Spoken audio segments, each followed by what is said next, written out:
checked Reno, it said 29. I don't know. Maybe they're wrong. I don't know. Nah, just the elevation change at 5,200 feet versus 42 or 4,400. It's just the nature where I am. I'm in a cold soak area, which, trust me, was a surprise after I moved into this place. Yeah, Mike, I recall that now that you reminded me. Yeah, you are up higher for sure. Yeah, okay. All right. Very good.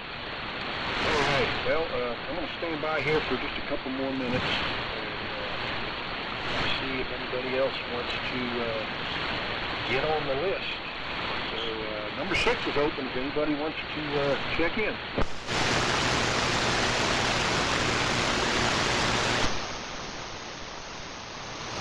Echo 6, Quebec Kilo.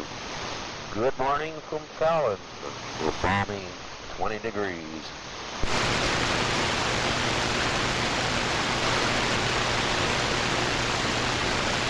Well, good morning, Rich, K6QK.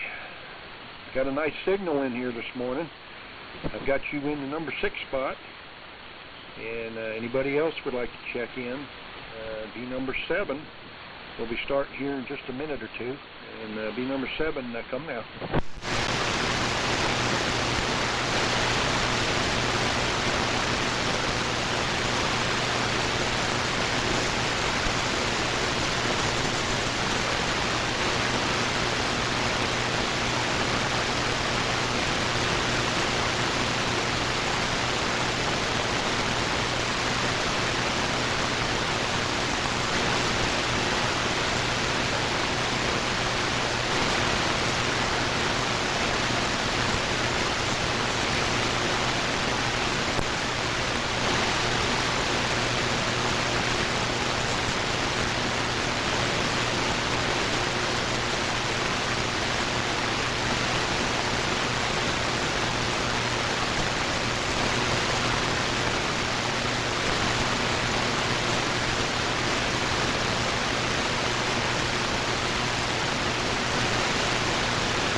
Okay. Well, good morning to all. This is a Vintage Military Radio Net. This is K0DWC. Chuck in Dayton.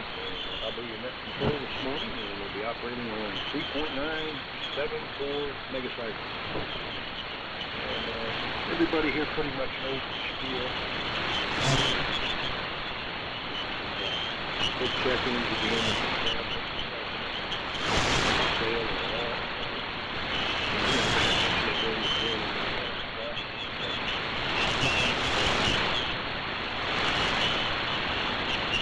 The list as I have it now is in the number 1 spot, Dave, 7655.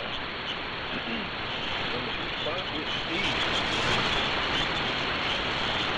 Number 3 is Gary, 7655. Number 4 is Bob, W6AQU.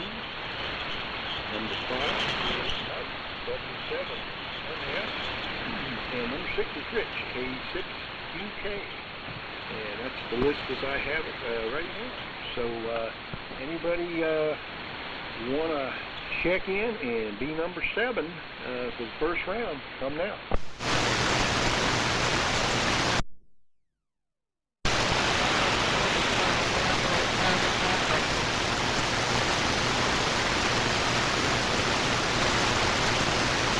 Okay, there's Bill, N6BCT. Okay, Bill, I've got you in the number 7 spot.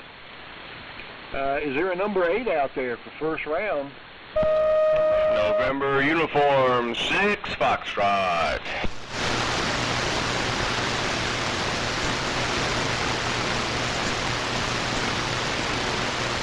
Uh-oh, I caught the tail end of that. Could you come back with that again, please? NU6F. Good morning, Chuck. WA7 YBS.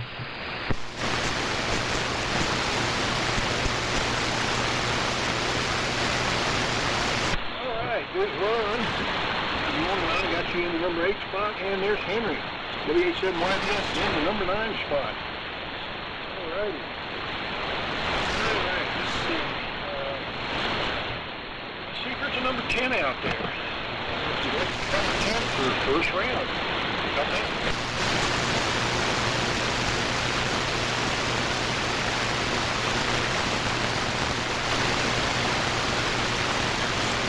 Okay, nothing heard, but I'll check it out again at the end of the first round.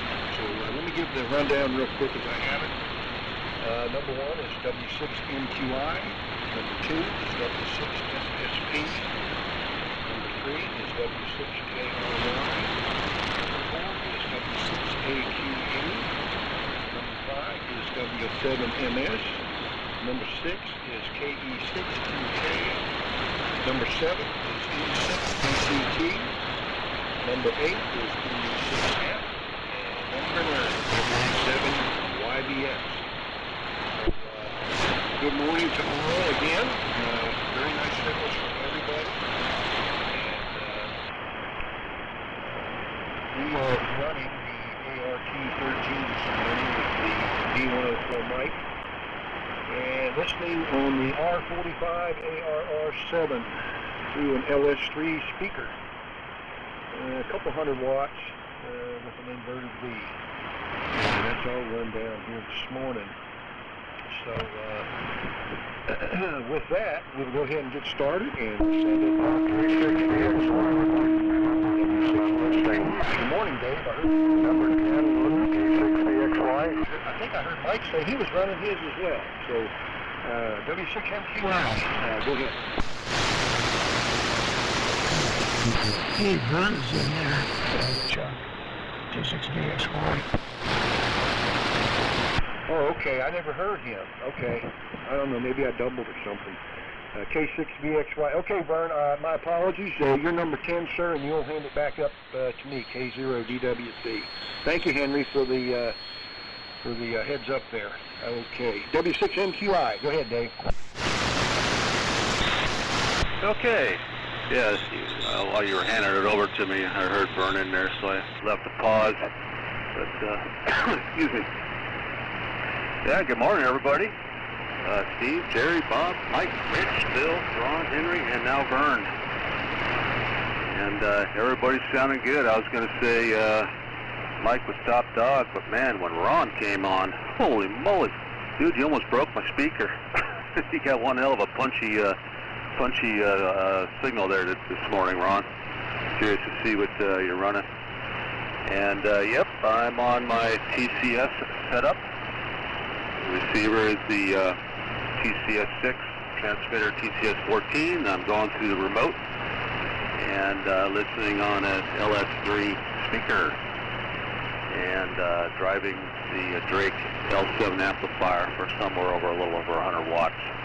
Doing an inverted V with the apex at almost 50 feet. And we're using a D104 microphone. And weather here is not as cold as you guys up there in Nevada. About 30, looks like 32, 34 or something. I can't quite see the thermometer. But, and clear skies. So, with that, over to Steve. W6SSP, W6MQI. Good day, and good morning, everybody, and especially here with that control leader, Chuck, who we're calling up on about. This is Steve, W6SSP, just north of Santa Rosa, running a classic column, W1 transmitter, about 85 watts. Pretty stable.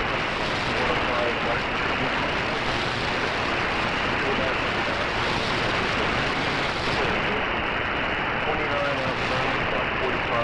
6 the shot right now, so it's chilly. But I don't mind the cold that much. So anyway, let's pass it on to Jerry with the booming signal, W6JRY, W6SSP. Oh, okay, very good, Steve, W6SSP in the group, W6JRY. Good morning to all so far. Really great signals, low noise level here, and everybody's sounding good at Forest Ranch here so far. We're running our Collins pair here this morning, the 75A4 receiver and the 32V3 transmitter. Same antenna, Delta loop, and Deep 104 on the 32V3. So, and it's 54 in the shack here, and warmer than some of the other reports in Nevada anyway. Outside, I think it's around 48 degrees outside here today, last I looked at. So, on to you, Bob, up there in Montague, W6AQU in the group, W6JRY. Very good.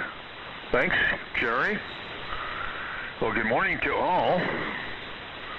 Dave, Steve. All right, Jolly. Your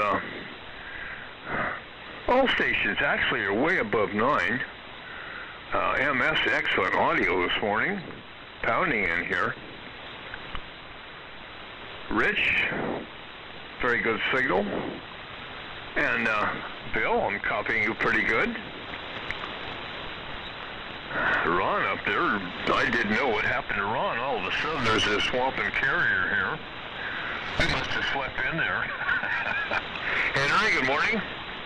And Vern bringing up the tail end there with 70 watts or something like that. You were being clobbered, so I didn't really get a good shot of your audio.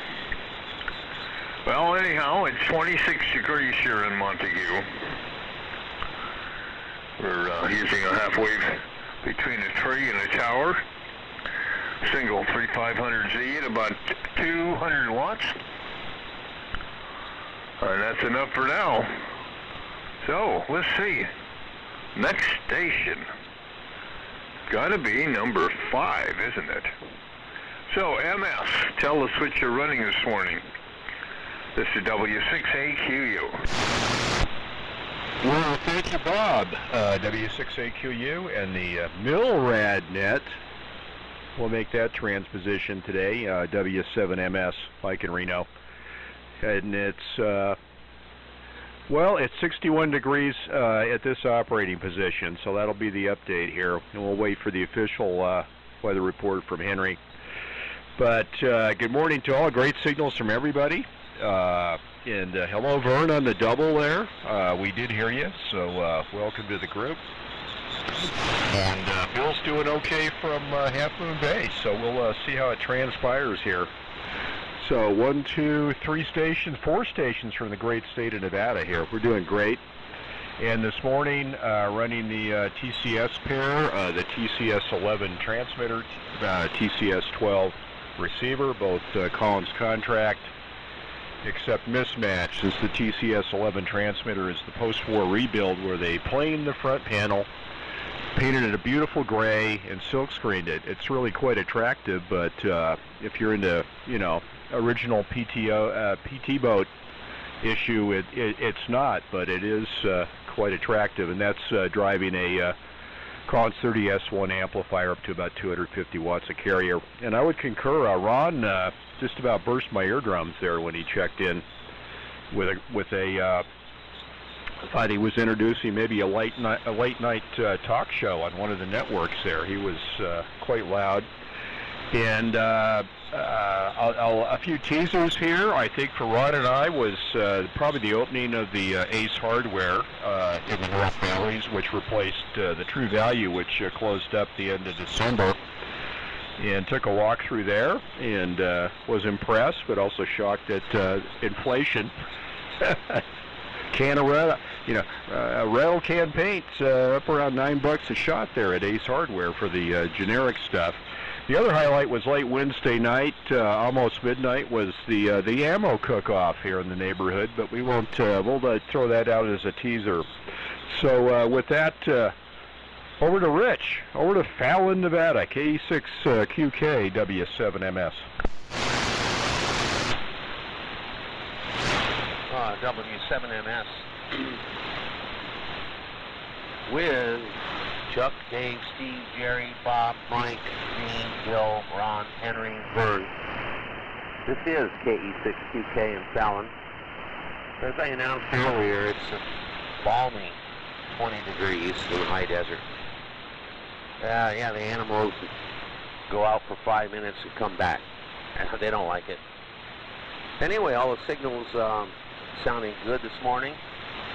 I haven't done much ham radio the last 3 weeks. Been running some contracts at my business and just haven't got into hamming too much, even with 10 meters wide open. We're running the regular old gear, non-military. I'm not there yet, guys. The DX100B, 100 watts. Commercial Sennheiser German music microphone. The 100B is on an ELFW, about 18 feet high, really low. Works good though. And we're receiving everyone on a practically brand new IC7300 on a dipole. Separate antennas here. And that sounds like a good morning. Very copyable. I think last week when something came up, I couldn't get in the group. I read the mail for a while and then I had to bail. Sorry about that. But I really enjoy all the gentlemen on this frequency. They're polite, smart, good ham operators, and I appreciate joining the net very much here from Fallon. So we'll pass it down to Half Moon Day and see what Phil's doing. November 6th, Bravo Charlie Tango. This is KE6QK and the group.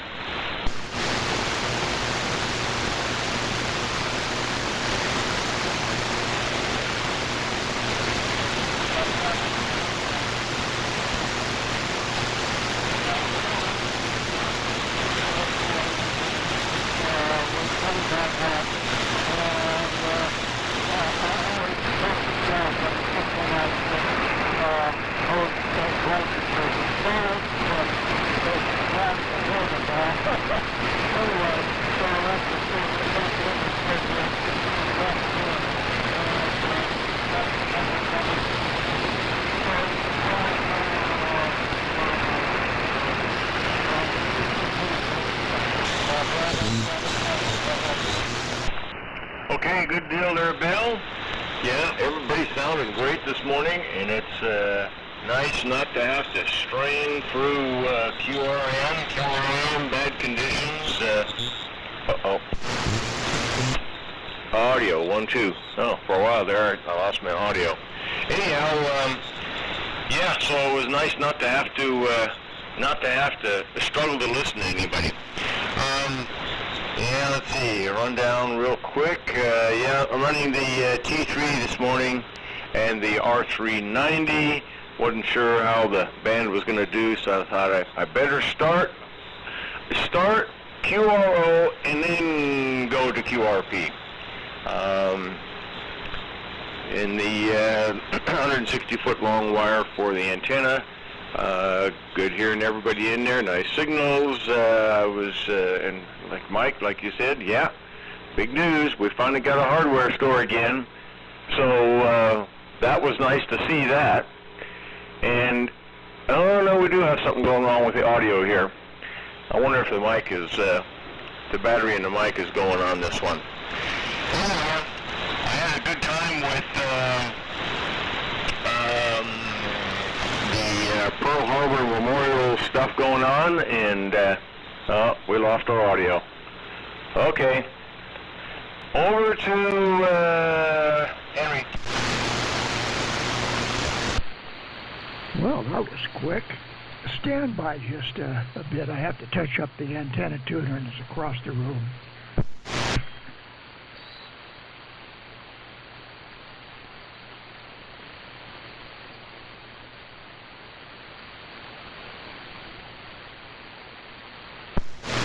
Okay. And another little tweak in there. Okay. Well, Ron, I never noticed any difference in the audio. Every time you said you lost the audio, it was still there. I didn't see any change in the carrier level meter. So, I don't know. Anyway, you sounded fine, nice and strong. Well, good morning to all. Good signals from everybody so far.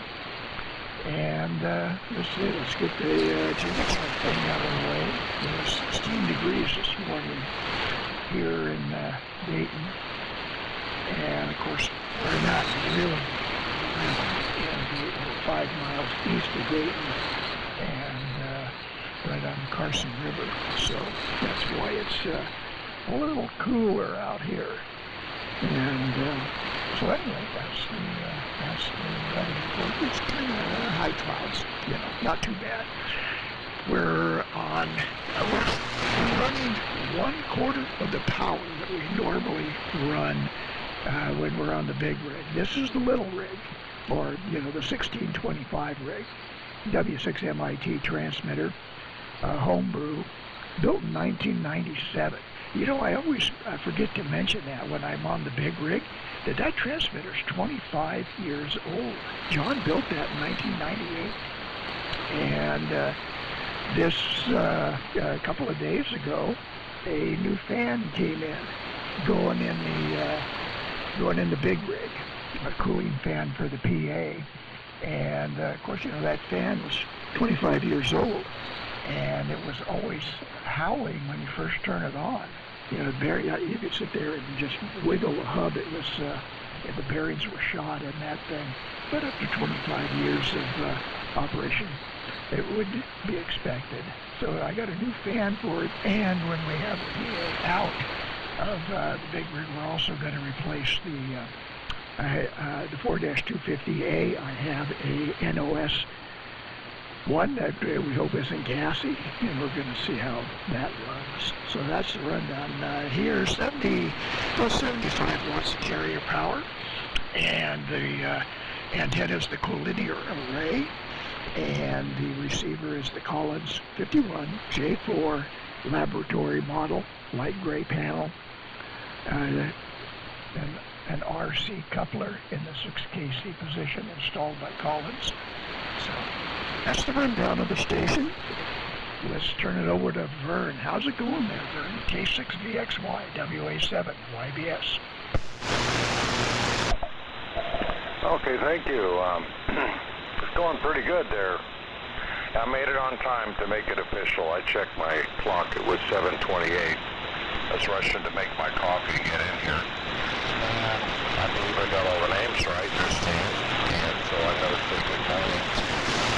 Mike, Steve, Jerry, Bob, the other Mike,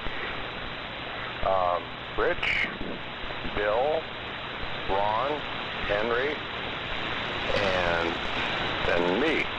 And I'm running at the far end here. I thought of a term for my big rig here, which is the SB200, the Mighty Green Monster.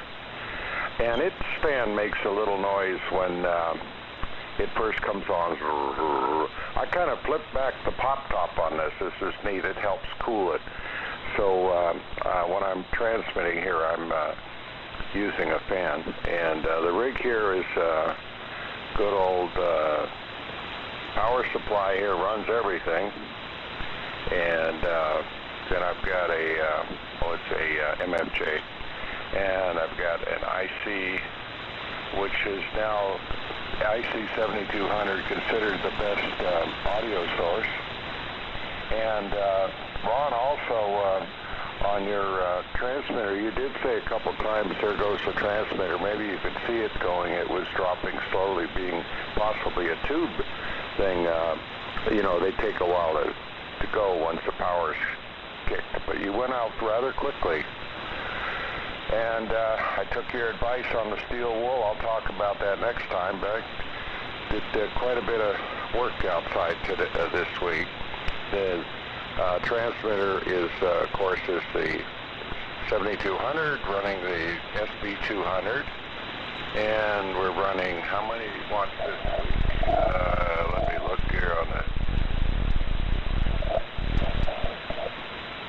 About 85, 90 watts. That's fine. I'll leave well enough alone. And the antenna is through a new hole put into the what I thought was the old-fashioned stucco. No, it's some new kind of board. I went up the street, and I was curious about Ace Hardware. It's True Value, and Ace Hardware is my local hardware store, and that's where I got my special drill. It's a carbide bit. Wow, that thing will cut. It cut through anything. It doesn't care what it is. It says they claim it cuts steel, but really, really nice. I got two different sizes. I used the smaller size. Oh, I'm getting into the conversation. I will stop that. Okay, so back to you, Chuck. And thanks for letting me in, Henry. And like I said, officially, I think I made it at 728, and the temperature here is cold. But I don't think it's in the 30s anymore, but it did get down into the 30s yesterday. And it's supposed to be 37 officially, but I don't know what it really is. I didn't look. So, good morning all. Antenna, yeah, dipole. Squirrels been at it. That's the next report again. Okay, so back to you, Chuck. K0 DWC, K4 DWC. This is K6 BXY. Okay, Vern. Yeah, it's K0 DWC. Sorry. Well, hey, I'm glad that you got up this morning and you were ready to go. So I'm proud of you there, sir. You did very good. You got a very nice signal in the Dayton this morning. So at 85 to 90 watts, doing a good job for 7200. So congratulations on that. Let me real quick see if there's anybody else that wants to get in on the tail end here, be number 11 on the first round. If you'd like to get in, Vintage Military Radio Net, be number 11. Come now, please.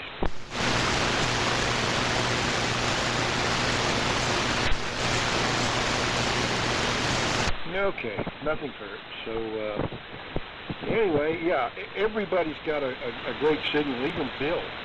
Bill's pretty much Q5 copy here. And, Ron, I concur with you. I did not hear anything any different, no drop-off or anything. Just strong there at the end of your station there at the beginning. So, I don't know what to think of that. Anyway, I mean, you sounded good over here. I was just giving you that.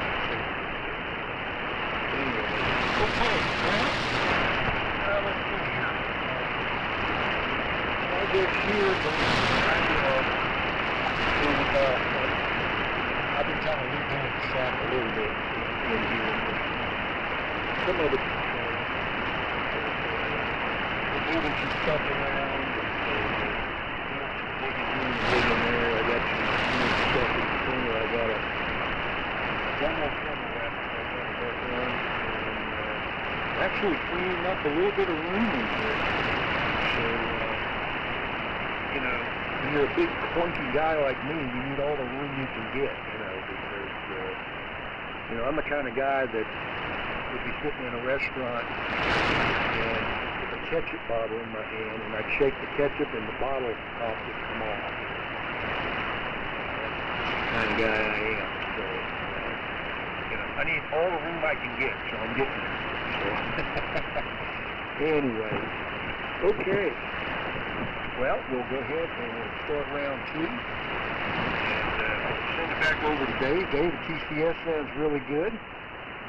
Mike sounds really good too, so a good deal on that.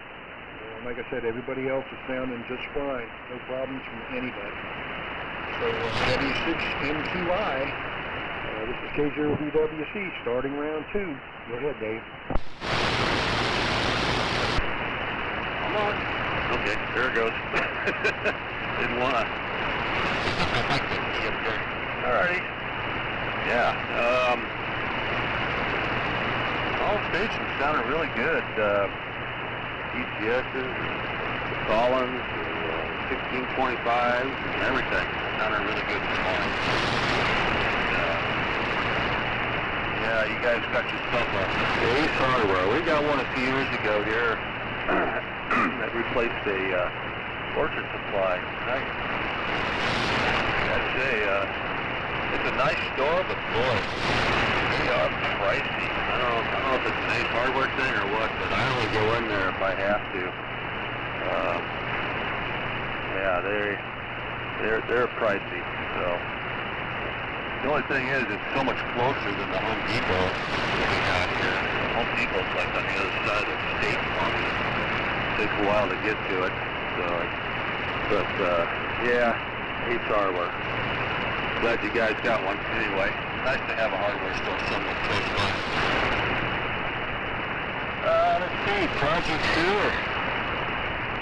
Mentioned earlier with Steve, I was working on my TCS receiver. I've been having noises come from the speaker. Sound like a capacitor going bad. And sure enough, I had a filter capacitor on the B plus line. Jobby that went bad, and I replaced that. And I was still having some oscillation problems when I turned the RF gain all the way up.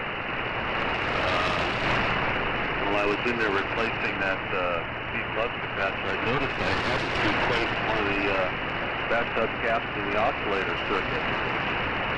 So I went ahead and did that, and everything seems to be looking good now. Seems to be hanging in there. I'm happy. So Snapcrackle pops, and their gain sounds good, although on band 1, this thing's kind of dead. Not sure what that's all about. I'm hearing stations before they're weak. So I kind of need to check into that maybe, although I never use band 1 on the TCS. But it's not too lively. Other than that, not much else going on. No 160 meter updates or anything. Haven't even been on. Didn't turn the radio on all week last week. Just had kind of a bad week at work and just kind of had a bad attitude and didn't even feel like getting on the radio. So that's what the lowdown there is. So anyway, again, all stations are sounding good. And I guess we'll hand it over to Steve. W6MQI. Thank you very much.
barrel, covered with mud and wet and kind of scroungy and all apart. And like I said, a full week of that, and I have one completely working, or almost completely working. One problem is the DFO has a little bit of a warble to it, and the non-original meters are not quite right, so I've got to fool around with those. But basically, it works quite well.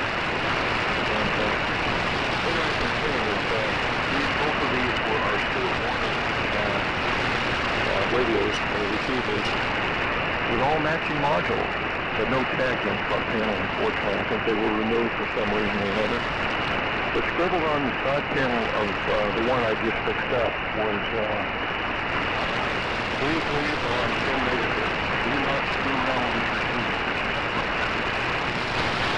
The shipboard was apparently only used as a WWE receiver, at least a part of the flight. So, and mechanically, it's pretty good. Didn't really show a lot of wear like some of them did. I kind of believe that.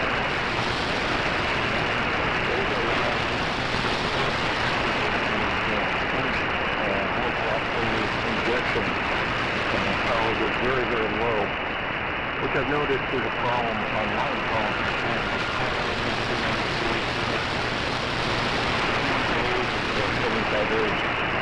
And unlike most other manufacturers, they're adjustable. And but you know, if it's not right, if it's not high enough,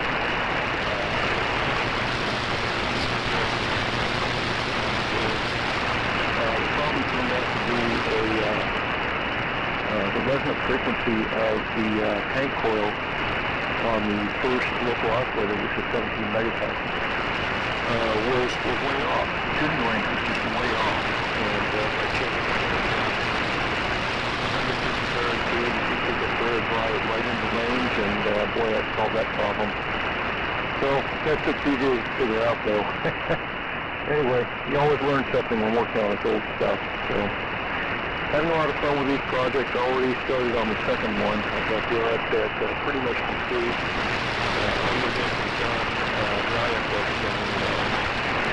Screwing around with it, so not sure what I'll find with this. And missing parts, which I hope to find sooner or later. But anyway, we'll move it right along, and that's about R390. Over to Jerry, W6JRY, W6SSP. Okay, very good, Steve. W6SSP and the group W6JRY. Yeah, it sounds like you're really getting projects done there and all that. Up here, that's for sure. My projects for the last 3 days was not radio projects. I had a disaster around here Thursday night. With all of a sudden walking out towards the rear bathroom of the house, and there was water everywhere pouring up out of the shower drain, which was a big disaster in the evening, and had that mess to clean up. Called a septic tank outfit in the morning on Friday, and they come up, and they take it. I haven't had that thing for over 10 years, but anyway, I was suspecting that, and got my son to come up, help me take the thing, dig the openings out on the bang the tank out, which is about a foot and a half underground. What a miserable job that was. I'm hardly walking today. It seemed like they hit me worse today. Everything on me is hurting. But anyway, luckily we got those uncovered about the time the septic tank people come in, pumped it out. Still nothing coming out of the drain. So then we had to call another plumber. You guys talk about sticker shock at the hardware stores. With the inflation, it's just unbelievable between Well, I can understand the septic tank prices and so on, but the plumbing guys were, oh well, whatever.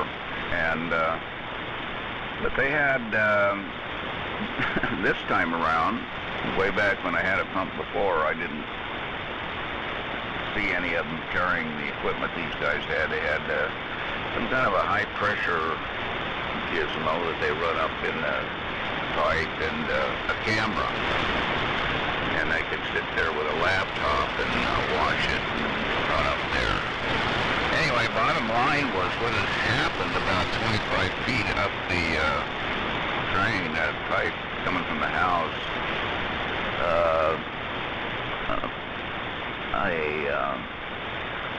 A root from something, one of the trees, got under a pipe, pushed it up, cracked it in it, and there was a big, huge root ball inside the pipe.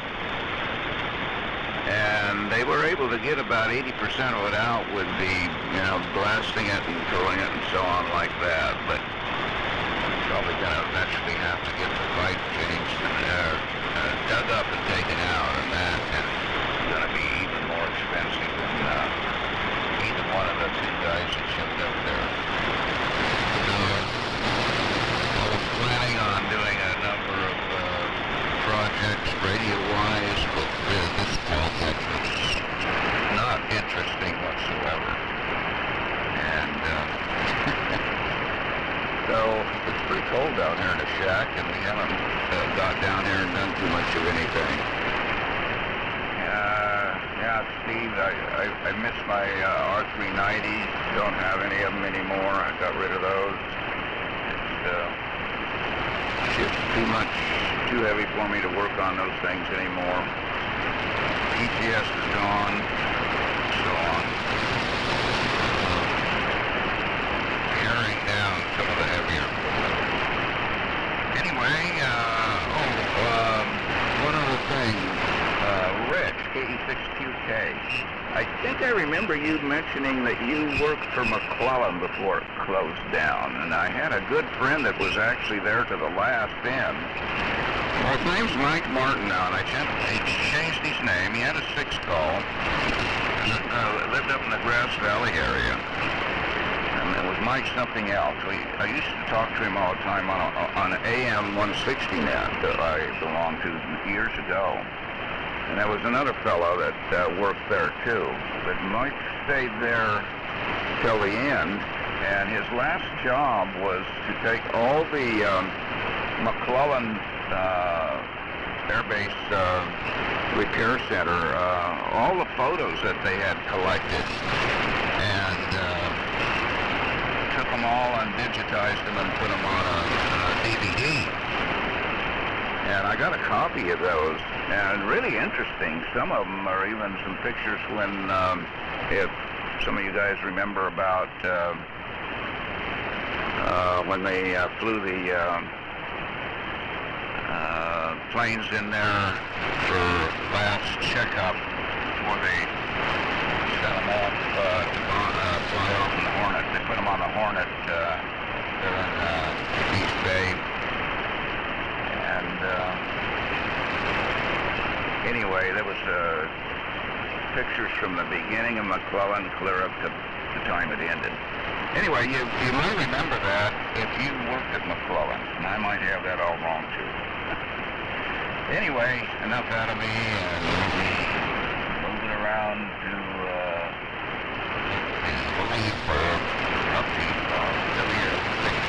AQU.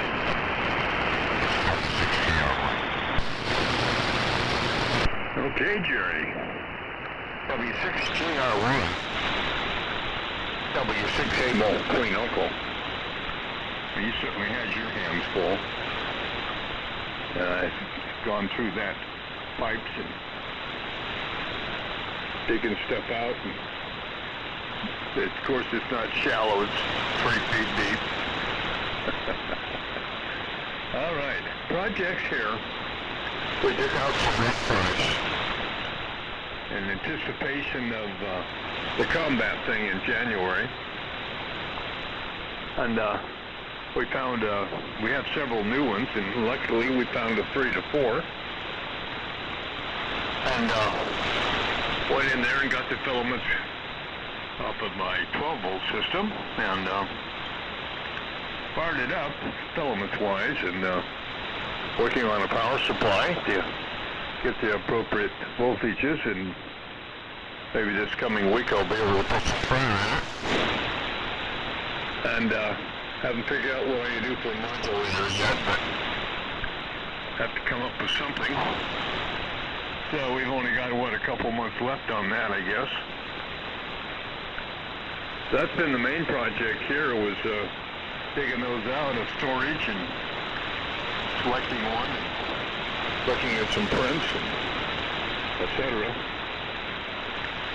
All right. I will kick it down to number 5. Well, that's up and over. Our 26 seems kind of paltry air temperatures over there, Mike.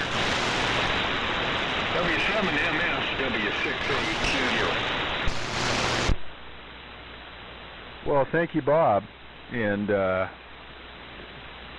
you know, bragging rights, but I'd be more than happy to make an exchange on temperatures. W7MS, great reception from all.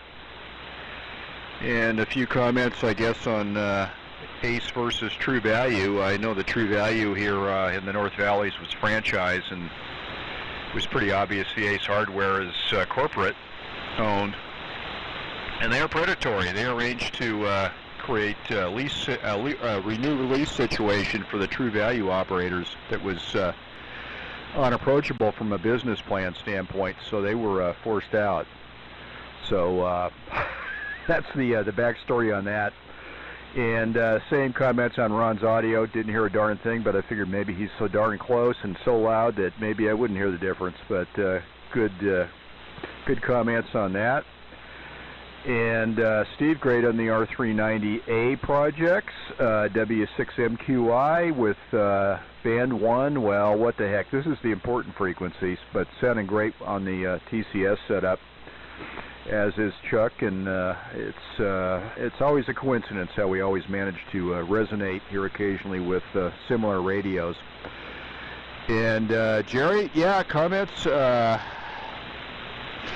Yep, tied into septic situations. Mine was years ago, rip-bound service line. Now we're on that subject, was dissimilar schedule piping. The home builder used a schedule sewer pipe that wasn't designed for direct burial. Well, they ran it out in the trench, and the contractor that did the septic system used the correct schedule pipe, and guess what? The ODs don't match, so the septic tank folks just shoved the ID into the OD of the inappropriate sewer lateral, and of course that became rip bound. I discovered that via concrete sawing and in a lot of shovel work, and repaired that. So that's my story, and I'll stick to it.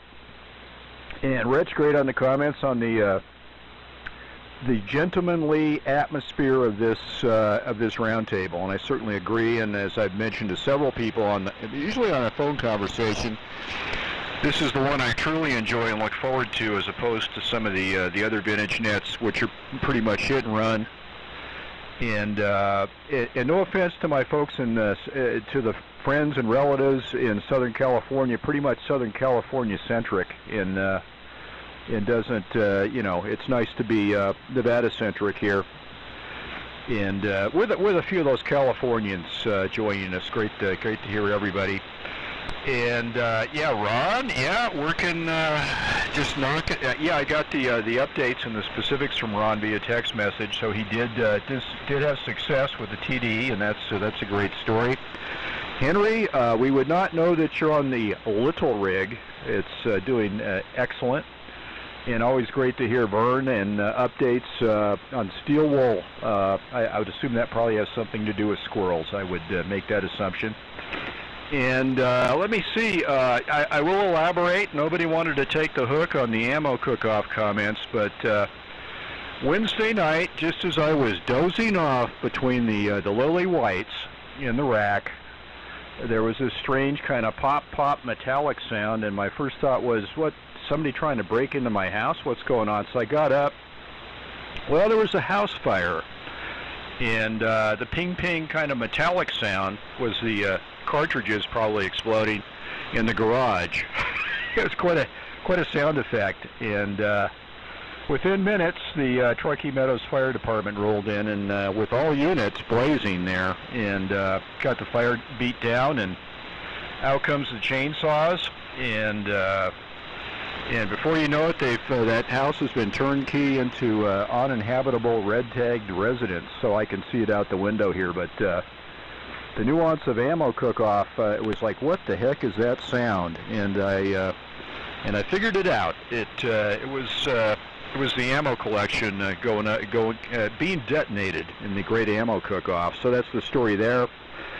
Projects here, well, a latest little purchase here, because a few weeks ago I obtained a service and instruction manual / radio for a B-26 Hudson, which was the Lend-Lease version for the Brits prior to our entry into World War II, and it was great to have that service manual. Well, one showed up for the B-24D in the last couple of weeks on eBay, which was the right price, because you could find these like on 8 books, but I aim at spending $60 or $100 for this manual, but this was my price. So it's really great to see the entire manual covering all the radio equipment, interphone equipment, etc. in the B-24D, which, as I understand, of course thanks to Wikipedia, this was the first in the series of B-24 variants that was actually mass-produced in quantity.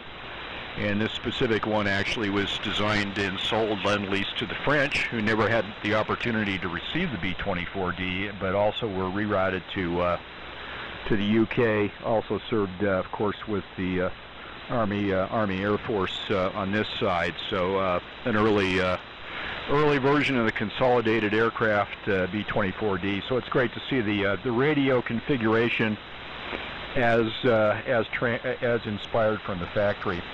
So enough of that blather. Over to Rich, T6QK W7MS.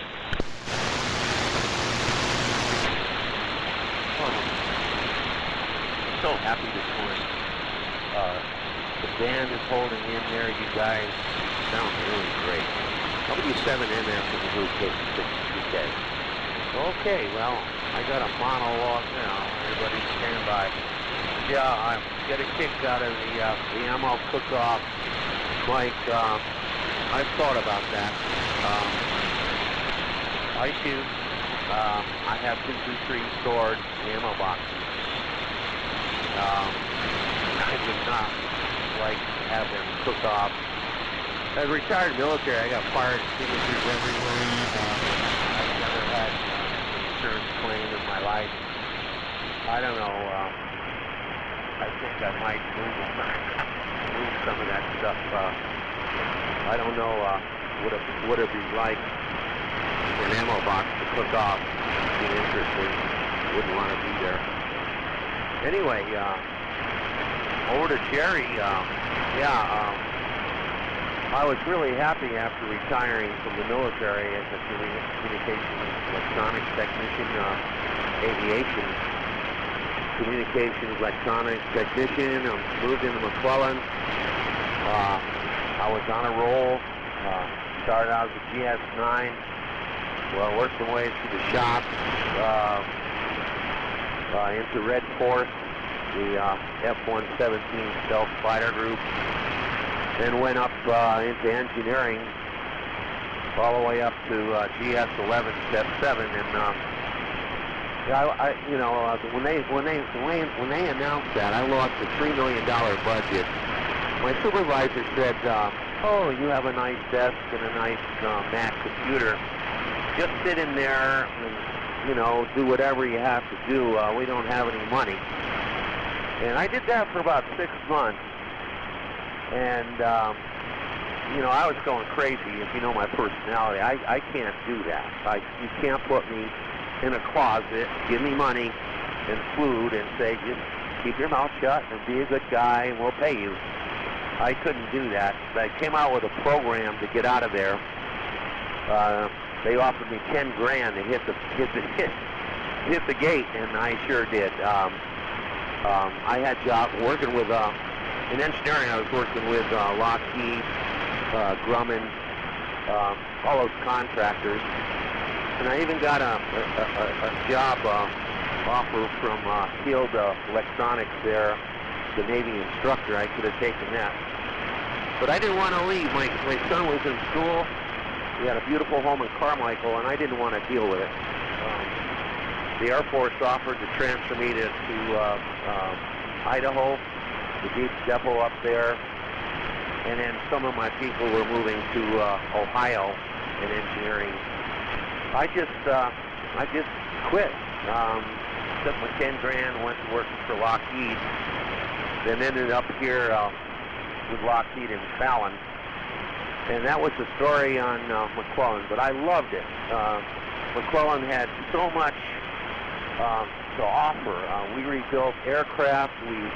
I was in replacing old systems with microprocessors, and I could go through about 3 or 4 projects, but I don't want to take up the whole day on it. It was very interesting, and I loved working for the Air Force. It broke my heart to leave, and that's the story on that. Good time of my life, but I don't regret it. I've made more money in Fallon than I probably could in California, because up here was open field running for skilled technical people. And I worked for most of the contractors up here with no problems. In fact, the cost of living dropped so much coming to Nevada. I could live on half the income in Nevada than I could in Carmichael and Sacramento County. Anyway, that's the story on that one. Ace Hardware, yeah, we have a local Ace Hardware. You are correct. I know Rich Louie. This is a small town. I've been here 30 years. Rich Louie employs a lot of my friends up there, and I shop wisely. I get it. Like I just bought a battery for an ox. Even with shipping from California, it was cheaper. But I still have an account with Ace for my business. And I love to see my friends employed up there, so it takes the hurt off of it a little bit. And that's the rundown on that. Let's see. Maybe I'm a problem maker type guy, but during Chuck's transmission on the last turnaround, I had a Philly Sidewinder interfering, and I punched up SSB on the 7300, found a sideband station on 3968. He was splattering all the way up 4 kilohertz. Now for A school, you know that they put hell on us on AM because our goal is 6 kilohertz wide. A Philly sidebander should be 3 kilohertz wide. But I used to, on the band, very politely let people know that they're a little bit wide. And I got told off so many times. I don't do it anymore. I don't want to be told off on the air. I don't want to offend your station that you're not complying with regulations, good engineering practices. I'm not going to criticize that. At 77 years old, just go for it. If you don't know how to compress your audio or tune your linear, it's not my problem, I guess. And I don't want to offend anybody anymore about it. But we've learned this thing with 40 schools. I know how wide the emissions should be on all different frequencies. Oh, okay. Get off the podium here, Rich. But it does thrill me a little bit when I see a Philly Sidewinder, 6 or 8, 10 kilohertz wide. I know they got their big amplifier cranked wide open, splattering everywhere. Anyway, that's all I have on this monologue. Signals are still hanging in here really good. One last comment. I've been working up a commercial site. I'm trying to move the 9.7 repeater. We have severe descent going on. It's right next to the T-Mobile 5G stuff. And I lost sensitivity on that, and I can't tune it out. My problem is I'm too old to climb the tower anymore, and getting commercial riggers to move the antenna has been really a heartbreak, or to be more specific, a wallet break. What they want to charge to move the antenna is shocking. I finally got a young gentleman that's working with me on that.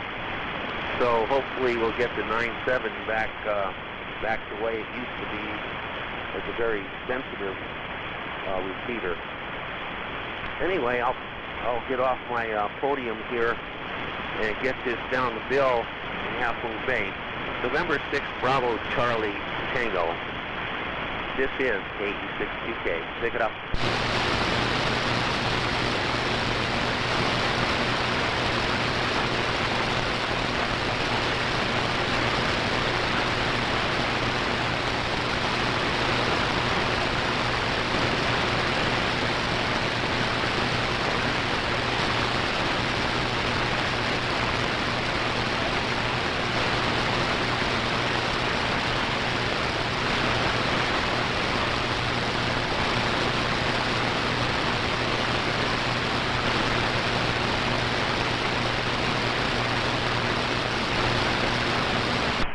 Henry, I think he turned it over to you.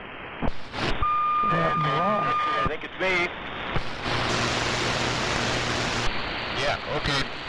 Anyhow, yeah, I lost Bill there in the mud, so I don't know what happened there. And I switched mics, but I don't think that's it. Maybe it's just the I think I said maybe it's just the modulation meter on the T3. Or not. It may be a real thing, so we'll see. Anyhow, guys, well, wow. We got 150 interesting conversations going. I'm not sure which one to respond to. But Mike, I was just wondering if it was the neighbor across the street that was the used to belong to the orange guy or orange hair guy. Oh well, anyhow, maybe you want to meet us for lunch over at Hometown afterwards. I'll check with you on the phone. But Chuck, okay, getting that shack reorganized. Oh gosh, the ketchup bottle story. I've got one about that. Guy I used to work with, also a ham, and exactly just that. A bunch of us from the shop went out to breakfast at Sambo's at the time in San Leandro, and I was working in. Well, I was still in college, coming to think of it, at the time being, and so I worked summers there as, at the PG&E radio shop. But yeah, Dave Healy, every time, grab the ketchup bottle and start shaking it, and before he ate anything, sure enough, that one time the lid came off, and all this ketchup came out, and it landed in the booth behind us. There was, this was 70s, so it was kind of almost like a beehive hairdo this gal had, and it was totally plastered behind with Dave's ketchup, and oh, it was pretty humorous. Very embarrassing to Dave, but okay, so much for ketchup. And Dave, good deal on finding the Snap, Crackle, Pop. You know, at least it's easier than that. Than I've got the only project here I'm working on is the PRC 174. I've got a 3 dB drop in power on some frequencies, and it jumps around. And I am chasing the the circle dance between interdependent smart antenna tuner and switched RF filters and phase detectors around and around and around, and I finally got excuse me, I got a spare module from one of the PRC user group guys back east, and anyhow, so I'm going to try that today, or tomorrow, or some other day. And Steve, all right, you're going to have to call those the wheelbarrow twin radios. I mean, not Gold Dust twins, but those you're calling, well, Stuart Warner wheelbarrow twins radios. And at least leave one of them on 10 megahertz all the time. Jerry, oh my gosh, I know we talked the other day, and I guess it was before all the excitement with the septic tank. That's the one thing that I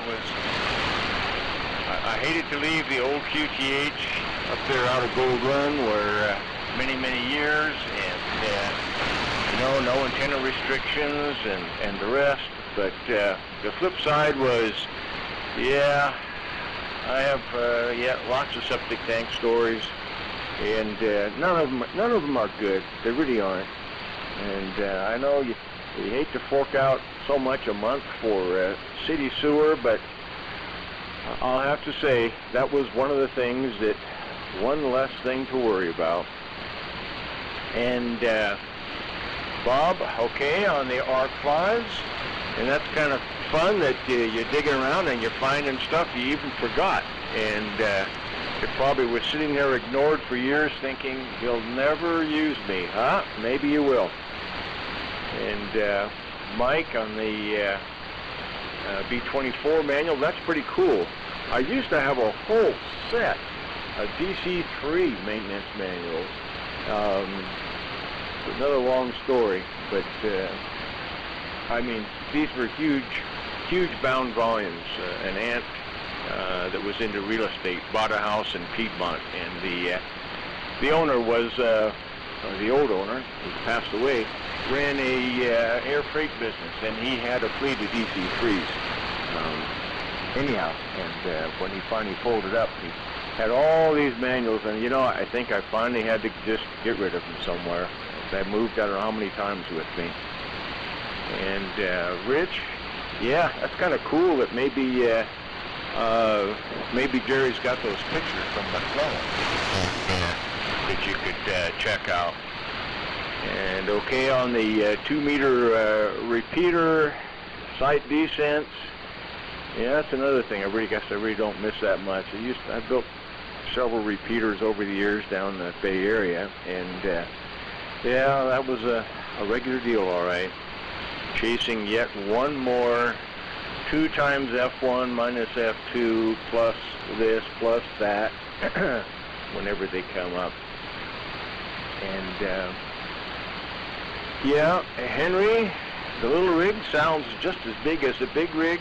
And Vern, I'm glad to see that you didn't have to drill through the stucco, and you had an easier job with going through regular siding instead. And like Mike said, yeah, the December 7th deal, I tried working several memorial stations, the USS Kidd, Baton Rouge, the North Carolina, back in Wilmington. No luck. I actually got emails that I sent to them. In both cases, they shut down operations early. They weren't hearing much, and they never worked anybody in the western states. I did work one memorial station in Texas, but the best one was fine. They got the Iowa. They were only on 20 meters. They're out of San Pedro, and yeah, they finally switched to CW. And I happened to be, I believe, probably the first CW one they had, which was around 2:30 in the afternoon. And they were operating crossband, and because I was bound and determined to use the TDE and the RAL, talking to somebody that used to have a TDE and RAL in Radio 2. The fellows I talked to there on CW, it was pretty short QSO. But I got an email back from one of the guys, and of course the ship's been restored with all the radios from the 80s, from when it was back there in the Gulf War. So no one that I talked to remembered any of the World War II stuff, but it was cool anyhow. Okay, with that, I finally caught up. Now it's Henry, into my monologue, WA7YBS, NU6F. Okay, Ron. But we got to do a little bit of adjustments here. So we're talking to, and there we go. Yeah, I don't know what, well, it's just the antenna looking the same. It just changes with the time of it.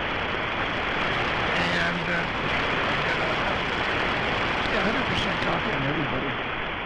And, so good signals from all. And, since Bob mentioned it, the dogfight, which is aviation radio dogfight. Anything that was in an airplane is good to use. The World War II or pre-World War II or post-World War II civilian. So I'm going to try. I can't guarantee it because there's a lot of junk in the way. But I'm going to try to get the RU-16 GF-11 station up again and run that because that is technically kind of pre-World War II. At least the contract was.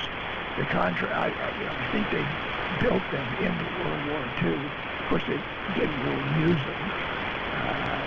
In the global version, the RU-17 and the GF-12, they used quite a bit. They used those more. They ran on twin portals. But I think there was, at the end of World War II, there was a lot of RU-16 and GF-11s that were still in the crates. And so anyway, January 28th, and that will be the aircraft radio dogfight. And let's see, what else has been Meissner Mania there? And the traffic scout is just about ready to have power applied to it. I had to make a bias cell. And, back pre-World War II, that was kind of the hot ticket. Maybe even after. It's a little solder-in battery, essentially. And it looks like a big old diode. But it really isn't. It's a battery. And they were bias cells. And so I had to make one out of a hearing aid battery. But anyway, it looks pretty close. And, it provides 1.5 volts negative bias to first audio amplifier. But the other receiver besides the Scout, and probably the Traffic Master also has that bias cell deal in the audio section, is the Patterson PR-15 also had that. So it was the hot ticket, 1939, 1940, around in there. So I have seen it before, but generally they've been bypassed. The guys would do something else with the circuit. Put a 1 megohm resistor to ground or something like that on the grid. At any rate, this is going to have a hearing aid battery. I think it's a hearing aid battery anyway, as a bias cell. And so that's that. The Meissner signal shifter. Doing a lot of research on that. I had no idea that those were not kits. Maybe the very first ones were, but after about 39, they weren't kits. Those came fully assembled for you. Of course, you didn't get the tubes, but that's beside the point. They were not kits. That came as a surprise to me. I thought all Meissner signal shifters were kits.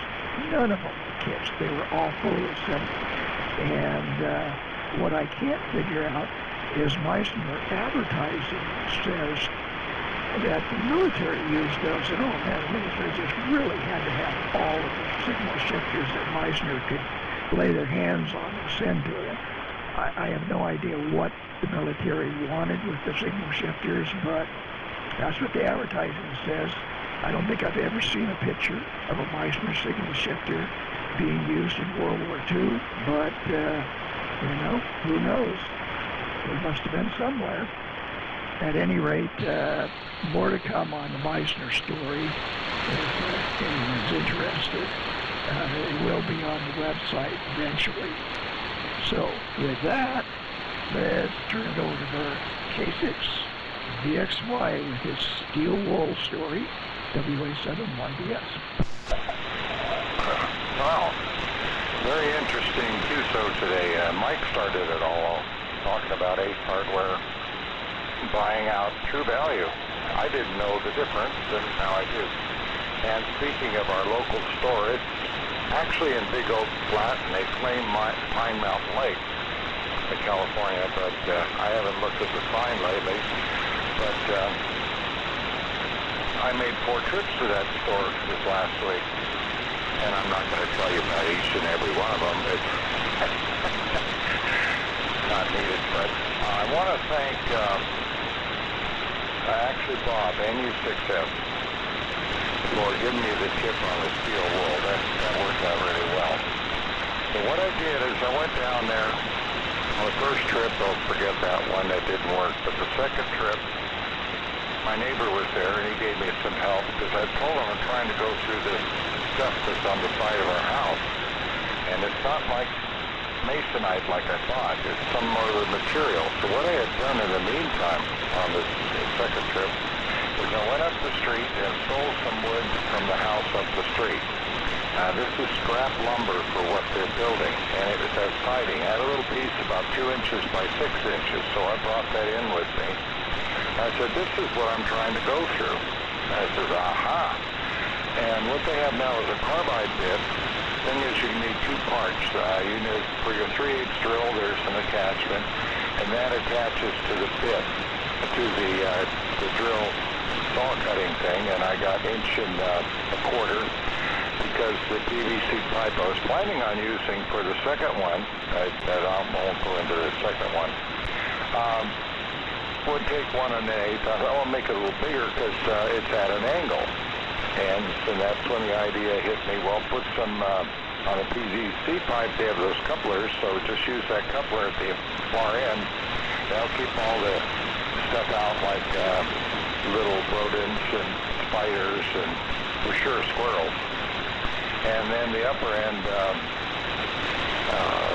I did use the steel wool. Oh, that was effective. And just to let you know, I got some, it's number 2 coarse steel wool. Rhodes American. And then I got these bits, which are really nice.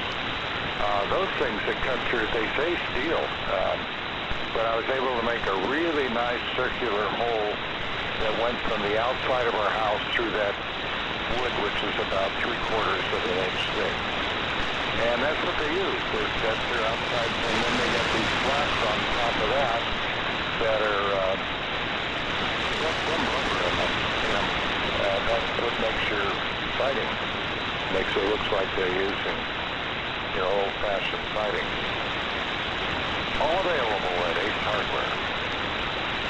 And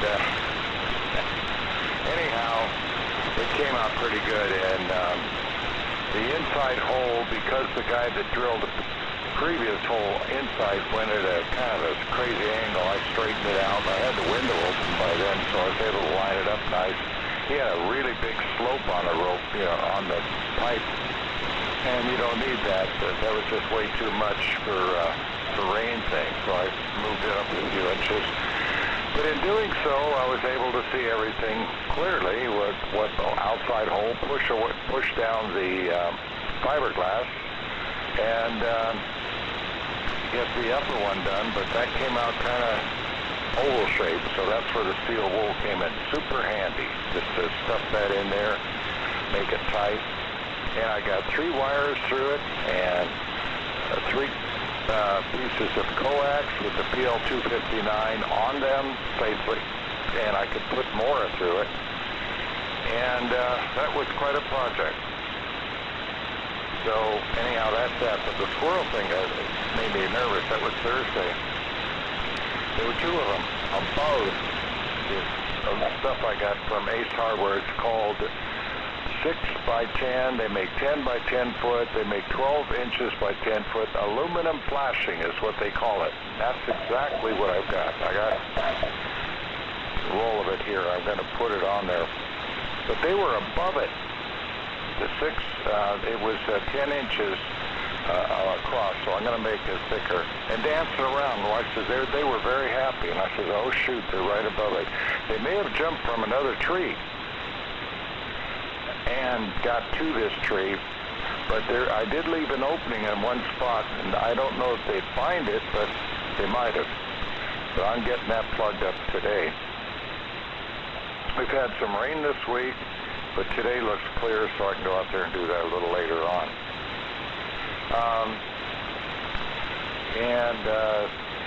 Say good morning to Rich there with the DX100 in Fallon, Nevada. We spent a little bit of time in Fallon, Nevada, as the pastor at our church went to Fallon, Nevada as his next spot and invited us there. It's a pretty nice area. I like that. I like Minden a lot. And next spring we'll decide what we're going to do. We had a lot of LEDs replaced in the ceiling. They make 6-inch things, a kit, and we put in how many? 1, 2, 3, 4, 5, 6, 7, 10. That's a story in itself, but we had someone do the higher ones because I'm not good on the ladder anymore, and I got my little antenna set up for 2 meters. Did some work with that. Very busy week. But interesting, the Ace hardware, and yeah, the prices. It's like $20 for the attachment, $25 for the drill almost, well, with tax. The cutters, boy, the quality is excellent. I think that's excellent. They say it cut through steel. I don't know anything it wouldn't cut through, but that project is done and it's nice. And I made a smaller opening and I can do the bigger one because I bought 2 of the saws. And with that, let's see.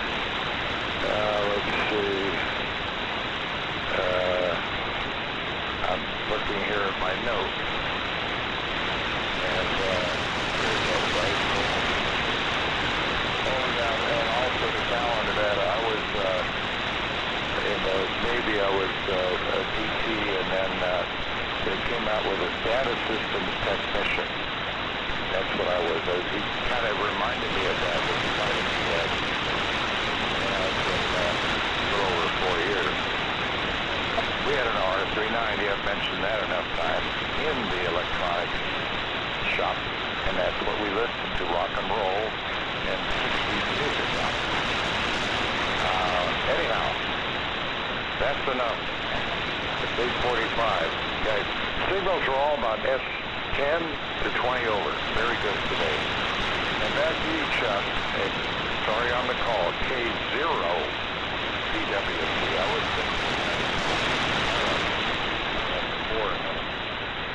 back to you, and nice net, and I will be continuing to work on the squirrel project, and hopefully they didn't get to my 70-foot tie-in point. That's a long way from where they were. They were only about 4 feet off the ground, the squirrels. Okay, K0 DWC. And a wonderful group this morning. This is a very entertaining net. This is a net I don't want to miss. I really enjoy it. This is K6VXY Burn in Groveland, California. Back to X Control. Okay, Burn. K6VXY, K0, DWC.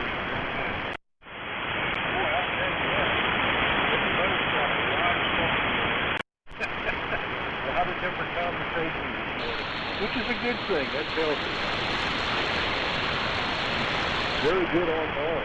Let me make a quick call out to see if anybody wants to get in and bail in. Number 11. Radio net from that.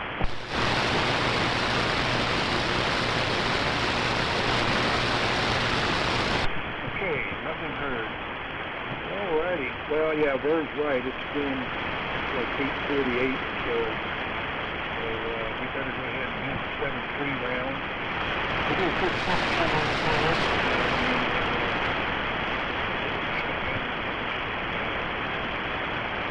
Hey, go ahead and take it. W6AQI. The group is A0. You have the full 7 round, gentlemen. Go ahead, Dave. Okay, Chuck. Yep, I'll make it quick. We gotta get out of here.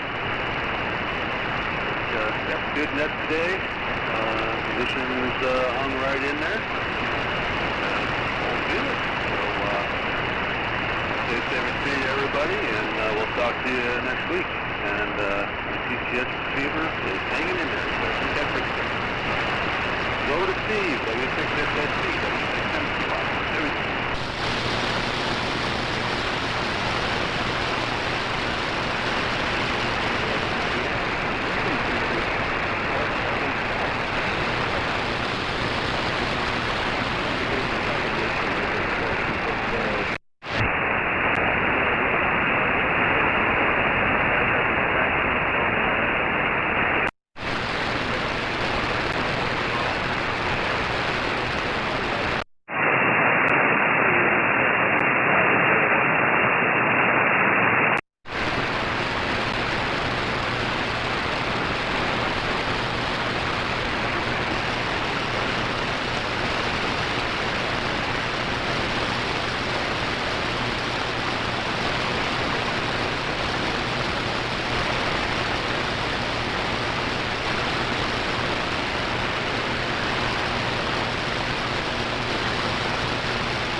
Roger. All comments there. Yeah, Steve and everybody. I'm sure everybody has gang problems and stories and so on like that. But like you say, I was pretty overwhelmed with the cost of different outfits coming up and dealing with it. That's going to be tough to recover for a little while. But it is what it is, and it's like both you, Steve, and Mike mentioned there about the original go-in doing things weren't done right type of thing. Well, I discovered that there was a clean out on the back side of the house, but there should have been one on the front side of the house here, like you're talking about, and there isn't. Unfortunately, it'd be impossible for me to dig that pipe up. It's going to have to be a backhoe that has to dig it up. And the problem is about 25 feet from the tank, and it's under a sidewalk too, so that would have to be done. Whatever. So anyway, I'm going to just wait and see what happens. And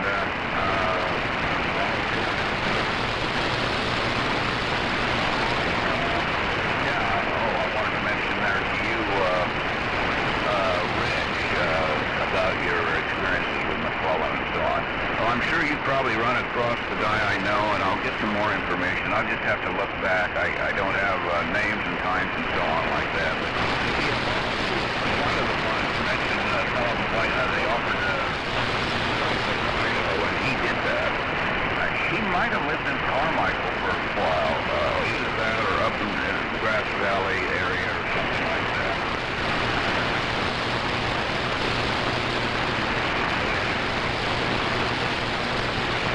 His job, his last job, that was there for McClellan before they shut down, was to archive all their photos and so on. So I'll open it up.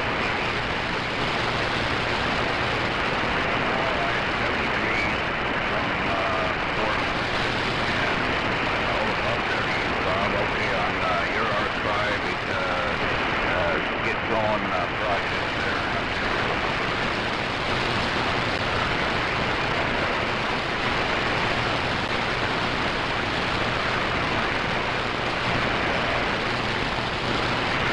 My first thought you was going to tell us it was some meth lab that went up, because that occasionally happens around the Chico, Redding, and especially the Oroville area.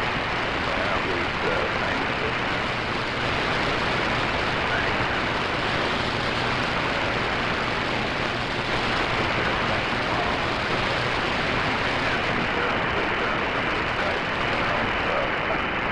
okay, that's all out of me, and up to you, Bob.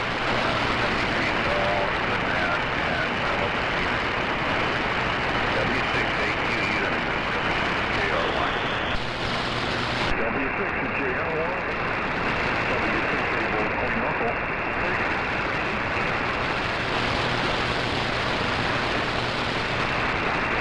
Rich, about 60 years ago, when I was in the I used to go to McClellan. You got points for checking men.